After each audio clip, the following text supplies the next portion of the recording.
भाई आज के टाइम में सोशल मीडिया पर एक बहस का विषय बना हुआ है कि जो बहुत सारे लोग बोलते हैं कि ये गोदी मीडिया, ये दलाल मीडिया, ये बिकाऊ मीडिया है। उसके अलावा मीडिया वालों ने कुछ मतलब जो टीचर्स थे उनके ऊपर ऑब्जेक्शन उठाया। तो मतलब ये आज के टाइम में बहस का विषय है। अब हम थोड़ा सा लॉजिकल सोचते हैं कि इनमें से ठीक कौन है। देखिए, जो सरकार होती है, किसी की भी सरकार हो, चाहे बीजेपी हो, कांग्रेस हो, या कोई भी अन्य सरकार हो, कोई भी सरकार मीडिया को अपने मुताबिक रन करवाती है। जो भी उनका नैरेटिव होता है वो न्यूज़ चैनलों पे चलाती है, जिससे लोगों का ब्रेन वॉश होता है। कोई भी सरकार होगी इसमें।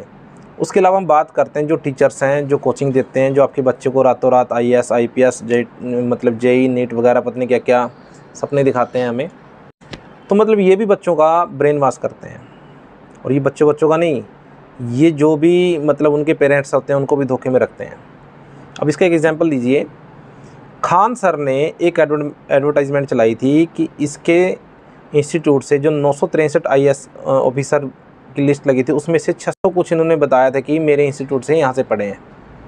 लेकिन बाद में जब पता लगा कि इनके इंस्टीट्यूट से कोई नहीं पढ़ा, सिर्फ उन्होंने जो मॉक इंटरव्यू होता है सिर्फ वो ट्रेनिंग उन्होंने वहाँ से ली थी। बाद में सभी ने मना कर दिया था, हमने यहाँ से कोई कोचिंग नहीं ली थी। तो खान सर के ऊपर FIR मतलब केस होता है इंस्टीट्यूट के ऊपर, और उनके ऊपर जुर्माना लगता है और वो 5 लाख रुपये जुर्माना करते हैं। तो मतलब ये बोर्डों पे, होल्डिंग बोर्डों पे ऐसे लगवाते हैं कि जैसे सारे के सारे IAS IPS ऑफिसर इन्हीं के इंस्टीट्यूट से निकलते हैं। तो क्या ये फेक नैरेटिव नहीं है? उस बोर्ड को देख के आपके मन में भी ये नहीं आता होगा कि मैं भी खान सर या किसी भी इंस्टीट्यूट से पढ़ाऊँ? कि खान सर को टारगेट नहीं कर रहा हूँ, सभी इंस्टीट्यूट वाले चाहे कोई भी हो गया इसमें। तो क्या ये फेक नैरेटिव नहीं है? अभी 2024 पता नहीं 23-24 का कोई स्टूडेंट था जिन्होंने मतलब एक पोजीशन थी उसके ऊपर फर्स्ट रैंक उन्होंने हासिल किया है, और उस बच्चे की जो फ़ोटो थी वो 3 इंस्टीट्यूट ने लगाई कि ये बच्चा हमारे यहाँ से पढ़ा है, इसने यहाँ से कोचिंग ली है, यहाँ से इन्होंने मतलब फर्स्ट रैंक प्राप्त किया, मतलब यहाँ से। लेकिन जब बच्चे से पूछा गया कि आपने कहाँ से कोचिंग ली, तो बच्चा कहता है कि मैंने कहीं से भी कोचिंग नहीं ली।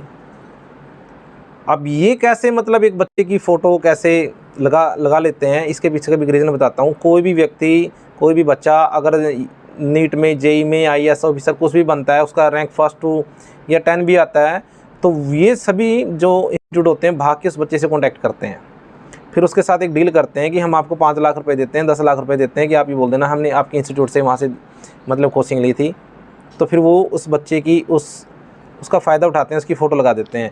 फिर हमारे जैसे जो होते हैं या जो बच्चे पढ़ने वाले होते हैं वो हो जाते हैं, यार ये इंस्टीट्यूट बहुत बढ़िया है, मतलब यहाँ से फर्स्ट रैंक वाले बच्चे निकल रहे हैं।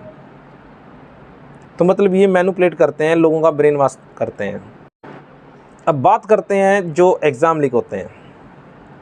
भाई किसी भी देश में नीट जैसे एग्ज़ाम का लीक होना मतलब एक बहुत बुरी खबर है, क्योंकि लाखों बच्चे तैयारियां करते हैं, लाखों बच्चे अपने घर के पैसे लगाते हैं, दिन रात मेहनत करते हैं, घर से बाहर रहते हैं, एक सपना देखते हैं। लेकिन जैसे उनको पता लगता है कि एग्ज़ाम लीक हो गया, यार बहुत गलत बात है। लेकिन आप एक चीज़ देखना, जितने भी एग्ज़ाम लीक होते हैं उसमें कोई ना कोई इंस्टीट्यूट का हाथ ज़रूर होता है। अगर ये इंस्टीट्यूट वाले इतने ईमानदार हैं तो ये पेपर लीक क्यों करते हैं? गुजरात के अंदर नीट का जो एग्ज़ाम होना था उसके अंदर एक एक बच्चे से 10-10 लाख रुपए तक ऐंठे गए हैं, क्योंकि उन्होंने पहले ही जो ऑर्गेनाइज़र था उसके साथ साठगांठ कर ली थी उस पेपर को लीक करने। और वो पेपर उन्होंने एक बच्चे को 10-10 लाख रुपए में बेचा है। उनको सिर्फ ये बोला गया था कि आप एग्ज़ाम में बैठिए, जो आता आपको करिए, बाकी छोड़ दीजिए, बाकी आंसर के आने के बाद हम खुद कर देंगे। तो क्या ये माफियापना नहीं है?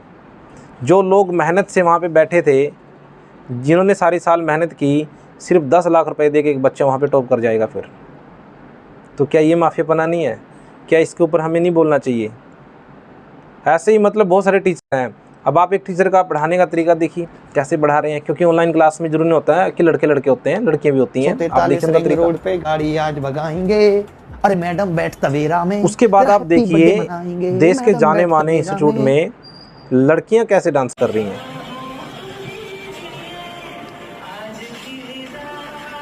उसके बाद अब एक सवाल जो हमें देश में जो उठाना चाहिए या मीडिया के थ्रू हमें उठाना चाहिए, ये क्या मतलब कि जब कोई बच्चा पहली से लेके 10वीं +2 करता है या कॉलेज पास आउट होता है, उसके बाद भी उसको मतलब कोचिंग की इतनी। अब एक सवाल जो हमें देश में जो उठाना चाहिए या मीडिया के थ्रू हमें उठाना चाहिए, ये क्या मतलब कि जब कोई बच्चा पहली से लेके 10वीं +2 करता है या कॉलेज पास आउट होता है, उसके बाद भी उसको मतलब कोचिंग की इतनी हैवी कोचिंग की ज़रूरत क्यों होती है, जहाँ तक आम बच्चा पहुँच ही नहीं सकता। क्योंकि जो माफिया है ये, इन्होंने पूरा एजुकेशन सिस्टम इस तरीके से हैक कर लिया गया है, जो भी बच्चों को पहली से लेके +2 तक पढ़ाया जाता है वो एग्ज़ाम में आता ही नहीं है, और जो एग्ज़ाम में आता है वो स्कूल कॉलेजों में पढ़ाया नहीं जाता। मतलब इस तरीके से ये साठ-गांठ चली हुई है। आप लॉजिक समझिए इस चीज़ का। तो हमें मुद्दा इसके ऊपर भी उठाना चाहिए भाई, अगर कोई चीज़ हम स्कूल कॉलेज में बच्चों को पढ़ा रहे हैं, मोस्टली वो नहीं आती, तो फिर उसको हम पढ़ाते ही क्यों हैं? अगर पढ़ा रहे हैं तो फिर वो एग्ज़ाम में क्यों नहीं आती है? तो ये चीज़ें भी थोड़ा लॉजिकल समझने वाली है, जहाँ पे आम व्यक्ति को मारा जा रहा है साइलेंट तरीके से, जिस चीज़ के ऊपर हमारा कोई फोकस ही नहीं है। हमारा ध्यान है गोदी मीडिया, गोदी मीडिया, गोदी मीडिया नहीं, उसके अलावा भी देश में जो आपका बच्चा है उसके ऊपर आप अपना सब कुछ खर्च करते हैं, अपना टाइम, अपनी मेहनत, आपका पैसा, सब कुछ। लेकिन आज की वीडियो में इतना ही। अगर वीडियो अच्छी लगी तो दोस्तों के साथ ज़रूर शेयर करें। धन्यवाद।